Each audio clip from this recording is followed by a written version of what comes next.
নমস্কাৰ বন্ধুসকল, মোৰ অন্য এটি নতুন ভিডিঅ'লৈ আপোনালোকক স্বাগতম জনাইছোঁ। আজিৰ এই ভিডিঅ'টোত মই আপোনালোকক কম ইৰিডিয়াম স্পাৰ্ক প্লাগ আৰু নৰ্মেল স্পাৰ্ক প্লাগৰ মাজত কি পাৰ্থক্য আছে। ইৰিডিয়াম স্পাৰ্ক প্লাগটো নৰ্মেল স্পাৰ্ক প্লাগতকৈ বেছি ভাল হয় নেকি, আৰু আপোনালোকৰ বাবে কোনটো বেছি ভাল হয়, তেন্তে বলক ভিডিঅ'টো আৰম্ভ কৰোঁ। বন্ধুসকল, স্পাৰ্ক প্লাগ হৈছে ইঞ্জিনৰ ভিতৰত থকা এটা ইণ্টিগ্ৰেল পাৰ্ট, যিটো নহ'লে আমাৰ গাড়ীখনেই ষ্টাৰ্ট নহ'ব। অৰ্থাৎ যেতিয়া স্পাৰ্ক প্লাগৰ পৰা স্পাৰ্ক ওলায়, তেতিয়া ইঞ্জিনৰ চিলিণ্ডাৰৰ মাজত কম্প্ৰেছড এয়াৰ আৰু ফিউলৰ মিশ্ৰণটো জ্বলে, আৰু সেই কম্প্ৰেছড এয়াৰ আৰু ফিউলখিনি জ্বলাৰ ফলতে আমাৰ ইঞ্জিনটোৱে গাড়ীখন চলাবলৈ শক্তি পায়। আৰু যদি স্পাৰ্ক প্লাগৰ পৰা স্পাৰ্ক নোলায়, তেনেহ'লে গাড়ীখন ষ্টাৰ্টেই নহ'ব আৰু চলিবও নোৱাৰিব। আৰু কেতিয়াবা এনেকুৱা হয় যে স্পাৰ্ক প্লাগৰ পৰা স্পাৰ্ক ওলায় আৰু কেতিয়াবা স্পাৰ্ক নোলায়। সহজ অৰ্থত ক'বলৈ গ'লে স্পাৰ্ক প্লাগটোৱে ভালদৰে কাম কৰি নাথাকে। এনেকুৱা হ'লে কি হয়, গাড়ীখন চলাই থকাৰ মাজতে গাড়ীখন অফ হৈ যায়, আৰু স্পাৰ্ক প্লাগৰ পৰা স্পাৰ্ক নোলোৱাৰ ফলত গাড়ীখনৰ ইঞ্জিনটোৰ পাৰফৰ্মেঞ্চ, পাৱাৰৰ লগতে মাইলেজৰ ওপৰতো প্ৰভাৱ পৰে।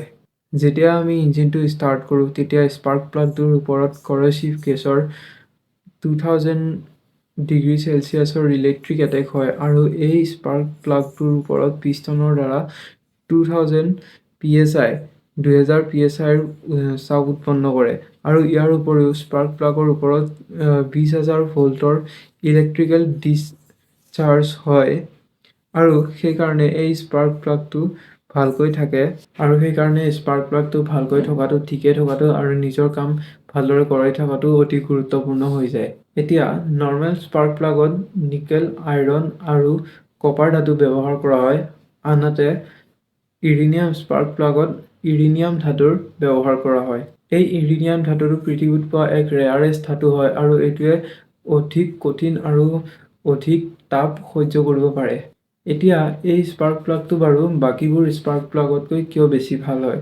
প্ৰথমতে হ'ল, যিকোনো স্পাৰ্ক প্লাগৰ পৰা ওলোৱা স্পাৰ্কখিনিৰ গ্ৰাউণ্ড ইলেক্ট্ৰডৰ লগত যিমান কম কণ্টেক্ট হৈ থাকিব, বা গ্ৰাউণ্ড ইলেক্ট্ৰডটোৰ যিমান বেছি পাতল হ'ব, যিমান ডায়মিটাৰ কম হ'ব, সিমান স্পাৰ্ক প্লাগটোৰ পাৰফৰ্মেঞ্চ বেছি ভাল হ'ব। আৰু ইৰিডিয়াম স্পাৰ্ক প্লাগৰ গ্ৰাউণ্ড ইলেক্ট্ৰডটো প্ৰায় 0.4 mm লৈকে থাকে, যিটো অন্য স্পাৰ্ক প্লাগৰ তুলনাত বহুত বেছি কম হয়। আৰু ইয়াত যিটো ইলেক্ট্ৰড গেপ, সেইটো প্ৰায় 0.8 mm লৈকে হয়, যিটো অন্য স্পাৰ্ক প্লাগবোৰৰ তুলনাত কম হয়।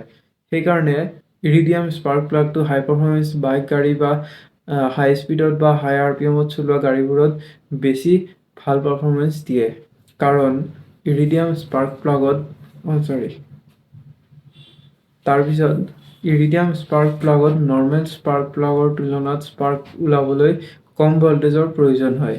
সেইকাৰণে আপোনালোকে লক্ষ্য কৰিব যে হাই পাৰফৰ্মেঞ্চ বা হাই স্পীডত চলা গাড়ীবোৰত ইৰিডিয়াম স্পাৰ্ক প্লাগ লাগি আহে। তাৰপিছত যদি আপোনালোকৰ গাড়ী বা বাইকখনত ইৰিডিয়াম স্পাৰ্ক প্লাগ লাগি আছে, তেনেহ'লে এক্সিলাৰেশ্যনৰ সময়ত হওক বা টপ স্পীডৰ সময়ত হওক, আপোনাৰ গাড়ীখনে ভাল পাৰফৰ্মেঞ্চ উলিয়াই দিব নৰ্মেল স্পাৰ্ক প্লাগ লাগি থকা গাড়ীবোৰৰ তুলনাত। কিন্তু নৰ্মেল স্পাৰ্ক প্লাগবোৰ অকল ল' চিচিৰ গাড়ীবোৰতহে বা বাইকবোৰতহে বেছি ভাল পাৰফৰ্মেঞ্চ উলিয়াই দিয়ে। তাৰপিছত যিহেতু ইৰিডিয়াম স্পাৰ্ক প্লাগত ভাল এফিচিয়েঞ্চি আৰু ভালদৰে স্পাৰ্ক ওলাই থাকে, সেইকাৰণে ইৰিডিয়াম স্পাৰ্ক প্লাগত মিছফায়াৰৰ সমস্যা দেখিবলৈ পোৱা নাযায়, আৰু কম্বাশ্যন ভালদৰে হয়, আৰু মাইলেজৰ সমস্যা দেখিবলৈ পোৱা নাযায়।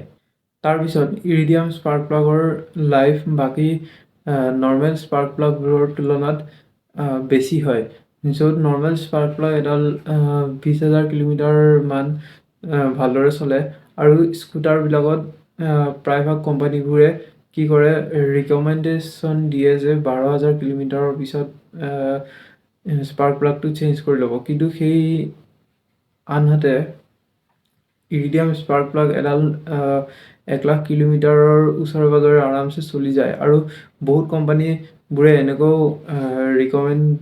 এনেকৈও কয় যে ইৰিডিয়াম স্পাৰ্ক প্লাগটো 1,000 পৰা 1,50,000 কিলোমিটাৰলৈকে ধুনীয়াকৈ চলি যায়। আৰু একেবাৰে লাষ্টত দামৰ কথা ক'বলৈ গ'লে, ইৰিডিয়াম স্পাৰ্ক প্লাগডালৰ দাম নৰ্মেল স্পাৰ্ক প্লাগৰ দামতকৈ বহুত বেছি হয়।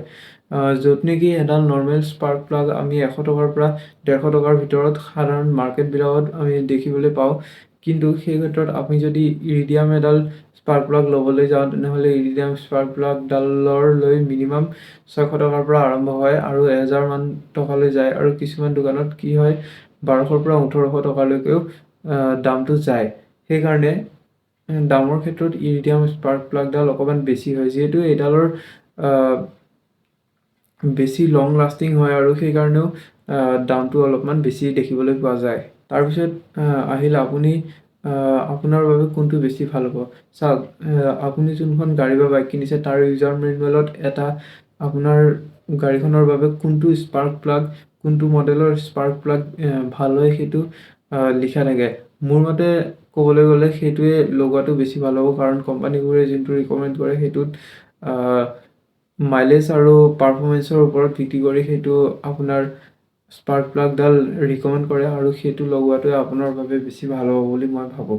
আশা কৰোঁ আজিৰ ভিডিঅ'টোৰ জৰিয়তে আপুনি নৰ্মেল স্পাৰ্ক প্লাগ আৰু ইৰিডিয়াম স্পাৰ্ক প্লাগৰ বিষয়ে কিছু কথা জানিব পাৰিছে। যদি ভিডিঅ'টো ভাল লাগিছে তেনেহ'লে ভিডিঅ'টো লাইক, কমেণ্ট আৰু চেনেলটো ছাবস্ক্ৰাইব কৰিব নাপাহৰিব। আজিৰ বাবে ইমানেই, ধন্যবাদ।